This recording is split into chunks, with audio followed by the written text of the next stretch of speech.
Good afternoon. My question is for Premier Scott Moe. Premier Moe, as you are no doubt aware, there's a trucker convoy planning to surround the legislature in Regina. It's already caused it to close to the public. Yesterday, the leader of the opposition called on you to show leadership and denounce this. So I guess my question to you is, will you condemn the trucker protest planned for this weekend in Regina? I would say, and we had a discussion on a number of the protests across Canada, and a couple of my colleagues might weigh in on this as well. We most certainly agree that, all Canadians do have the right to protest. However, they do have that right to protest peacefully and within the confines of the law that we have. We also had a broad discussion here today around, what ultimately is driving many of these current protests here today. And it is, as Premier Horgan had mentioned, folks across Canada are growing weary. They're growing weary of, managing their way through COVID in their personal life, in their professional life, and they're growing weary, quite frankly, at times as well, of a number of the public health measures that have been in place for a period of time. And I thought Dr. Tam had addressed it quite well today. That we all need to look at a sustainable approach to COVID-19 as we move forward, and most certainly that's what we're doing in Saskatchewan. We support everyone going out and getting vaccinated in our province, but we're also looking at our public health measures and the effectiveness of each of those public health measures, given that we have a number of additional tools that are available to us here today. So, all folks, whether it be today, whether it be a year ago, whether it be a year or two into the future, they most certainly have the right to protest and to have their voice heard. However, what I would say with respect to that is they most certainly should be doing so in a peaceful way, but need to be doing so within the confines of the laws that are there. To your comment around some of the area around the legislature in Saskatchewan being confined, I believe there's also a significant outdoor festival that they're looking at confining some of the area to pedestrian traffic so that people do have access to the Frost Festival in Regina as well. And Premier Horgan, there may be another colleague or two that might have a comment on this.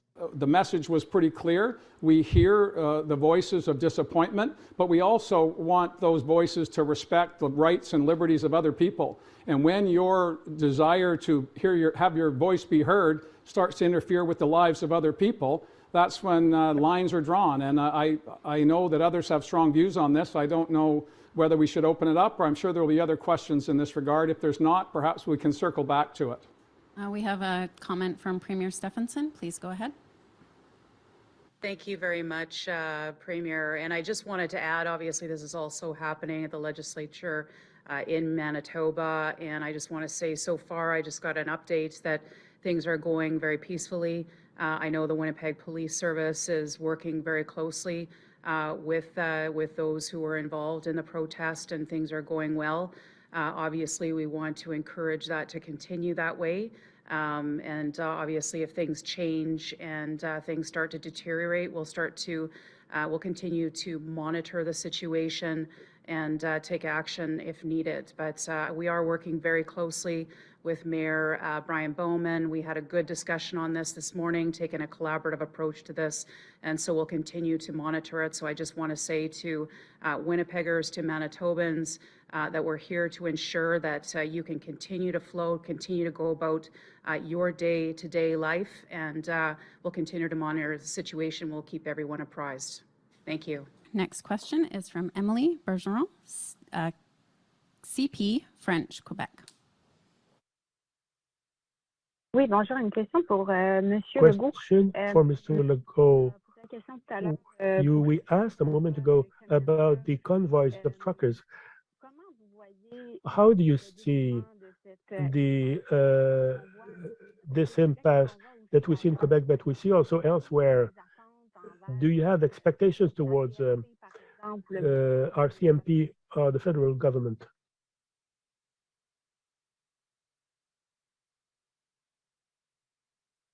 François.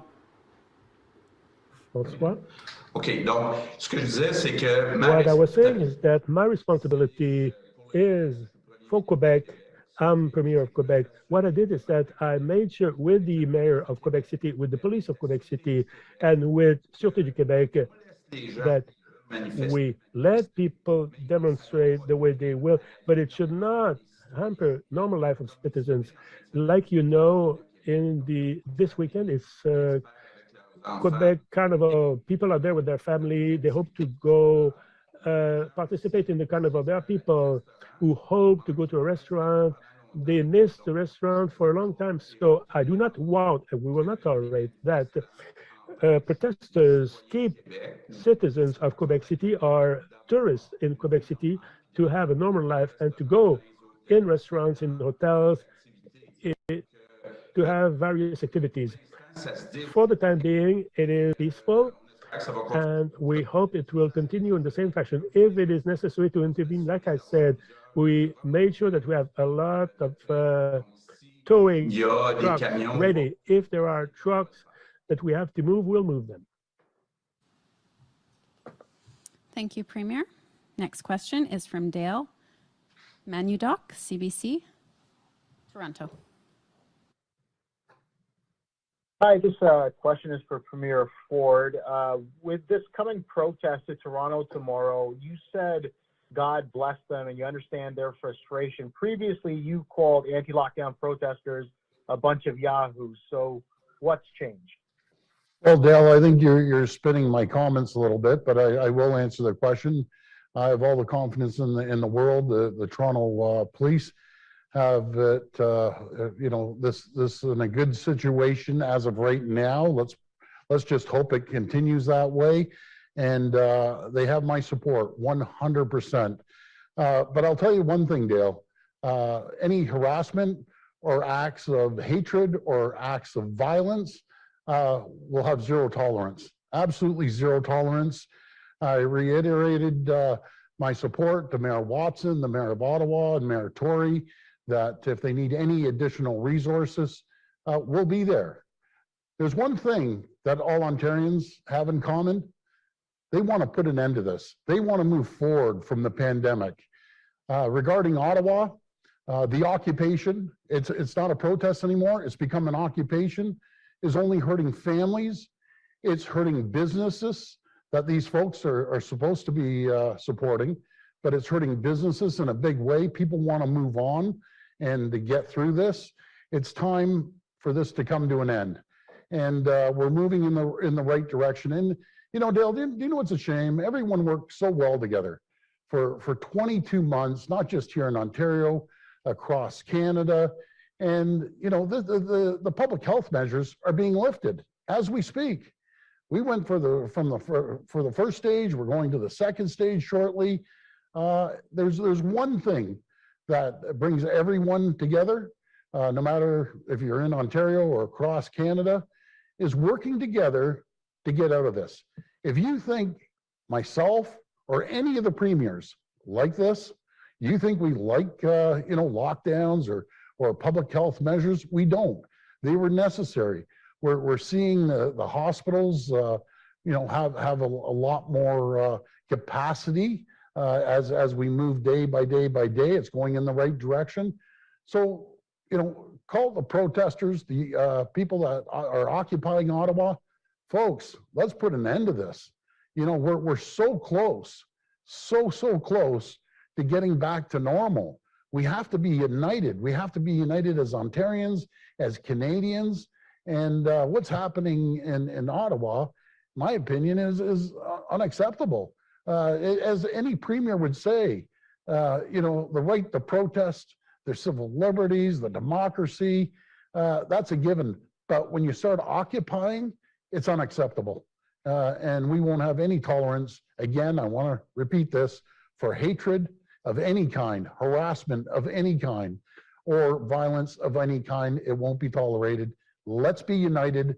Let's hang in there for the next little while. We will get through this. Thank you, Premier. Next question is from Danton Unger, CTV, Winnipeg. Good afternoon. This question is for Premier Stephenson. Premier, yesterday a memo was sent out to staff at the Manitoba Legislature building in preparation for the truck convoy protest today, asking or strongly encouraging staff to work remotely while the protest is going on. I'm just wondering if you can comment on this. How long are staff at the legislature being encouraged to work remotely? Yeah, thanks very much for the question. And when we heard of the protests, obviously, first and foremost, we think about the safety of those working in the building, all staff in the building. And so we made that decision. The clerk of executive council, as well as the clerk of the Legislative Assembly, sent out a memo to staff asking them to stay at home. It's really for the safety of those employees. And so we'll again continue to monitor the progress of what happens during the protest. We'll ensure that it continues to go along the way it is right now. As far as I know, it is peaceful protest so far, and so we hope it continues along those lines and that we can get people back to work as soon as possible.